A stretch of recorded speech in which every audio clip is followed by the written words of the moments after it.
There'll be people that they'll DM me and be like, you see what your boy's doing? You voted for this. I'm like, I voted for none of this.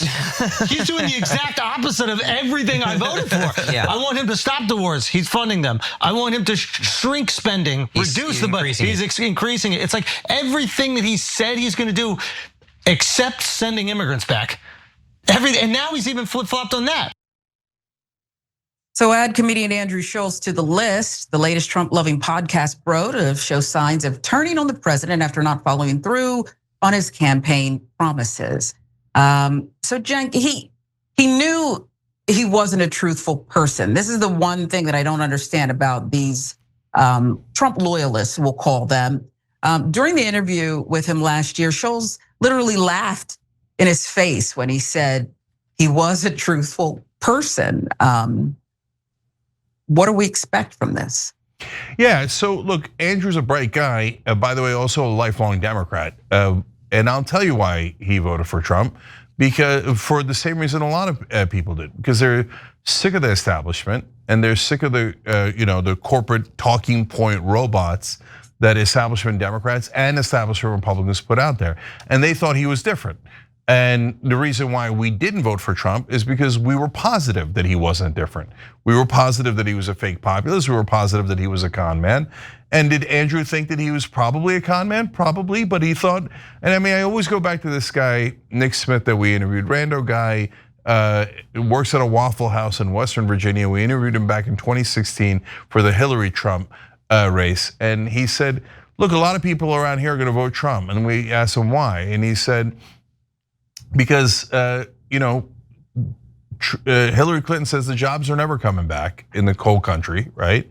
And Trump at least has the decency to lie to us and say that they are coming. We know they're not coming back, but I don't know, we're hoping against hope. So we're going with the non-establishment guy. Now, I don't even know, I don't think he even voted for Trump, but he was explaining why people were thinking that way. And they are thinking that way, and that's why Andrew Schulz and a lot of other folks voted for Trump. And that's why, especially because they're not hardcore MAGA, they're not hardcore right wing, they're not lifelong Republicans. That's why now they're like, God damn it. Turns out he's establishment too. And he's a giant liar. And yeah, we had a shred of hope and now it's totally extinguished. Yeah, Elliot, what do you think? Yeah, I mean, these podcast bros, I'm always fascinated to kind of see them go back and forth. It's sort of like watching a rat in a maze. And I'm like, you'll get out maybe, hopefully, eventually. But it also reminds me of being in high school where there's an element of coolness and there's an element of rebellion.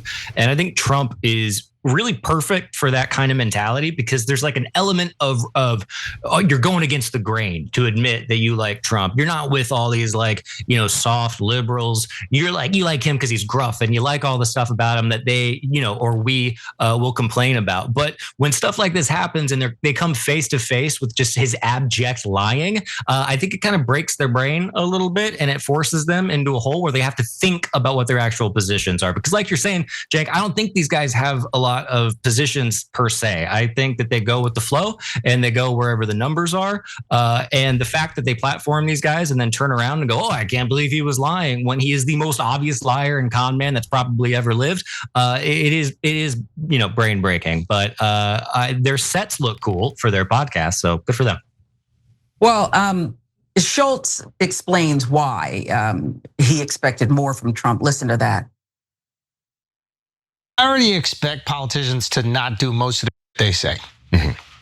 And now, and I don't want to be too cynical, but now I'm getting to the point where it's like, can they do anything? I think the reason why, and I don't know if this is necessarily intelligent, but I think the reason why Mamdani is exciting to people is the same reason why Trump was exciting to people.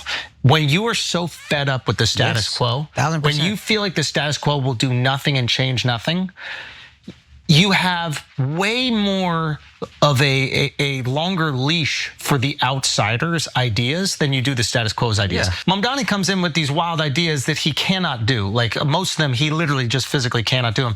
But people are so, and I'm putting this under quotes, desperate for something else. They're like, maybe he'll pull it off. Mm-hmm. And I think that was the idea with Trump. It was like, maybe he will stop these wars. No.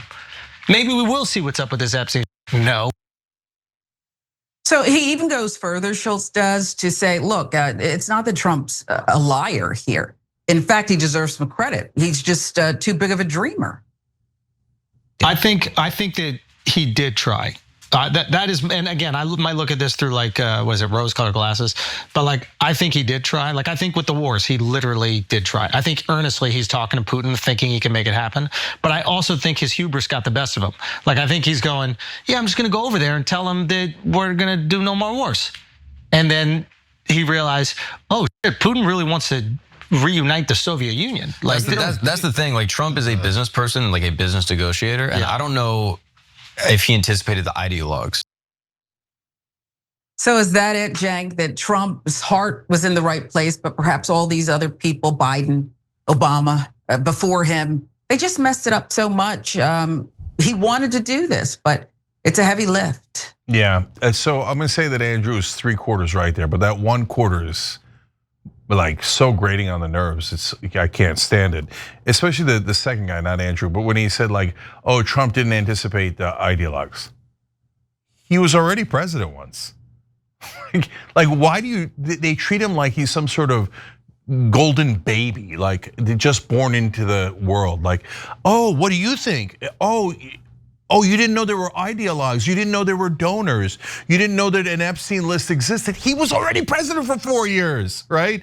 Oh, hello, little baby. What do you think? Goo goo gaga, I don't know anything. I'm just trying to help. Come on, guys. That's patently ridiculous. So yeah, he knew. Yeah, he's a fraud. Yeah, you're giving him way too much credit. But I'll give. That's why the reason I say 3/4 is because half of that, though, Andrew's not completely wrong when he says like Trump is actually trying to get to peace in Russia, right? I think that's largely true. And would Biden have tried to get to a ceasefire as aggressively in that case? No, I don't think so. I think Biden thought that it was great that we're bleeding Russia dry through that war. And so it's not great for the Ukrainian people. But on the other hand, Biden was a lot more realistic about Putin, and Trump has been, at least on that, I mean, naive, but not like in an innocent way, but in like a dumb way. Oh, Pooty Poot turns out wasn't going to magically turn around on day one. Come on, brother. So I'll give him a little bit of credit for actually trying to get there, and then not only is he unrealistic about Putin, et cetera, but like you said that you were going to solve it on day one. And then of course, as soon as he gets in, he's like, well, that was just hyperbole. You didn't say it like hyperbole. You kept saying it like it was going to happen.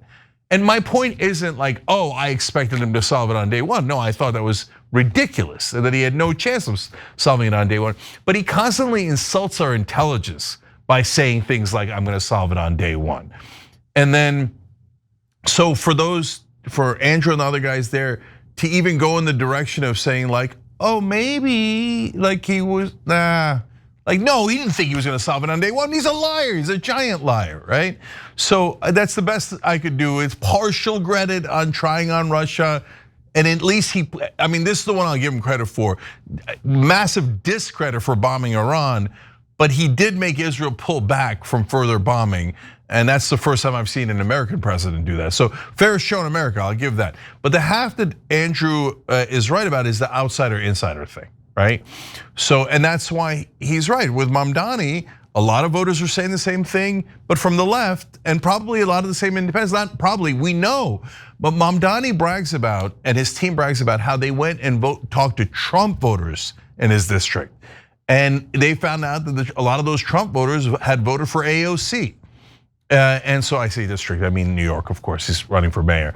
And so what they found out is it's not hardcore MAGA. Obviously some of Trump's voters are, but some of those voters were populist independents who are just super frustrated with the status quo and they're looking for the outsiders. And by the way, how do you know that Mamdani is more for real than people give him credit for? Because of how much the establishment is attacking him. Mainstream media is attacking him 24/7. Republicans are attacking him. Democrats are attacking him even more, right? So that's when you know, oh, he means it. And because they realize he means it, he is actually gonna bring some change. And so at the end of the day, they're not wrong to think the Democrats chose the insider status quo path, and that in the presidential election, and they have for the last at least 3, right? And that has been a disastrous path. That is correct. But that doesn't mean that Trump was ever going to be the answer. And the good news is now they've all found out together, it turns out Trump, not the answer. And they agree. Elliot. Yeah, I'm always kind of interested to watch these podcast bros where even when they disagree with Trump, they immediately follow it up with, oh, well, he's probably just doing his best. He really means well. And I do agree that there is a modicum of truth there. I think very often we assume malevolent intentions with Trump when he actually is just kind of a moron. I was watching a clip the other day from years ago where the late Mac Miller was talking about how Trump is not evil. He is just a narcissist with a very fragile ego who makes decisions to protect that ego. And I think that kind of rubs off a lot on these podcast bros who think of him that way, who think of him that they need to protect his ego. They need to make sure they're defending him, even when they're going, wait, he's actually lying to us the entire time. And I think he's totally right about the fact that these politicians, Mamdani and Trump, are outsiders. They do represent people's interests. They speak to them in some way, even if it's not through policy or not through like catchy phrases. It's doing something that's actually activating people. And if the Democratic Party in particular were to like pay attention to that, I think we might actually start winning elections, but I don't see that happening in the future. Near future, I should say. Yeah, it seems like these podcast bros too enjoy the access. He's a charming narcissist, and they like him, and so they protect him, or maybe they do believe that. Schulz was also super critical of Trump's handling of the Epstein documents and the administration's denial of an Epstein list. Listen.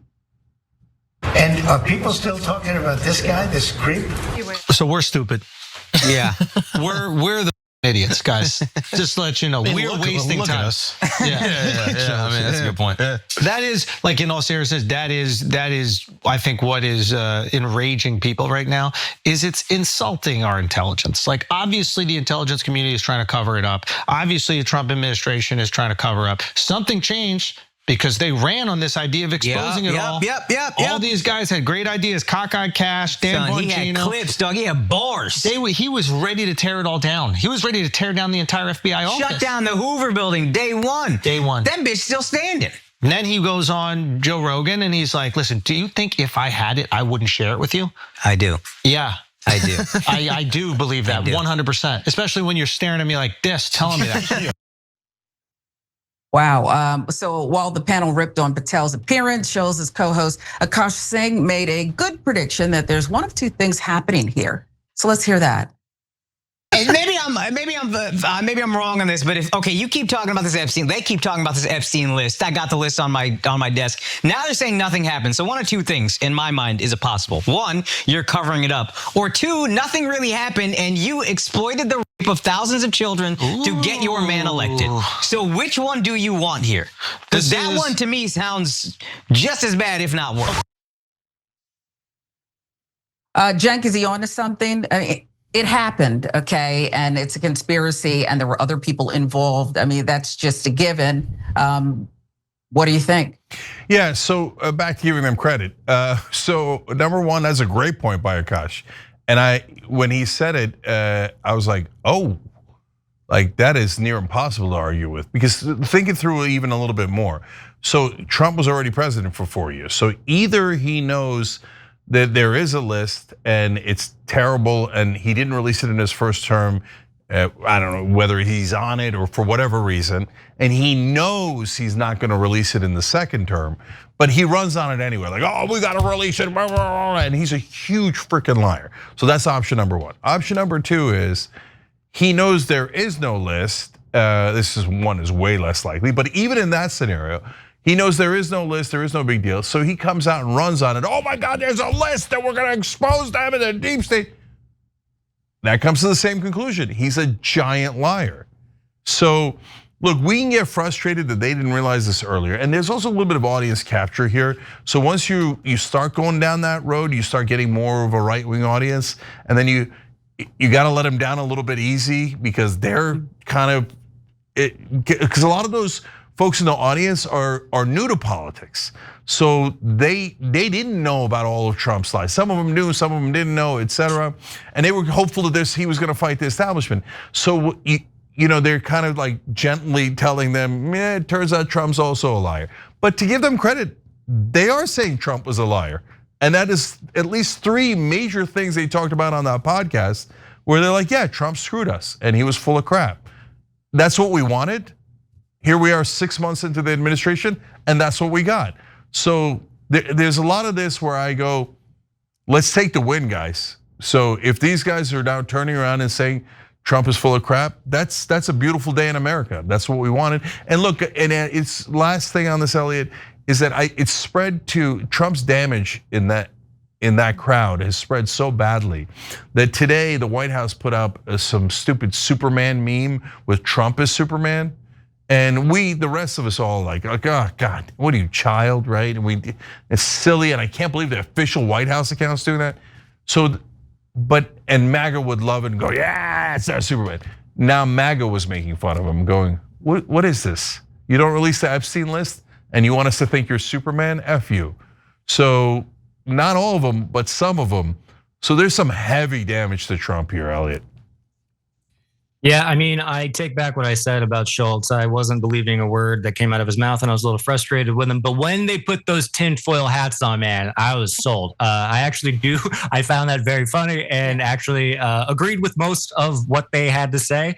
The Superman thing is so funny. I just saw the movie about 3 hours ago, and the idea of Donald Trump being that iteration of Superman might not be what he would want. I would guess he hasn't actually seen the film yet. But yeah, I mean, watching these guys kind of dance around and figure out what it is that they actually believe. And especially, I think you brought up a great point, Cenk, about their audience not having a lot of political knowledge right now. And I think that it's really easy to not have any compassion for that and to just think that they need to, have all the 40 years of political analysis in their brains all of a sudden. The reality is that these guys are entertainers, and when they start calling BS on things, and they actually are BS, that should be welcomed, I think. Yeah, take yes for an answer. And now we're getting a lot of yeses on, Trump's a fraud. Growing. Every time you ring the bell below, an angel gets his wings. Totally not true, but it does keep you updated on our live shows.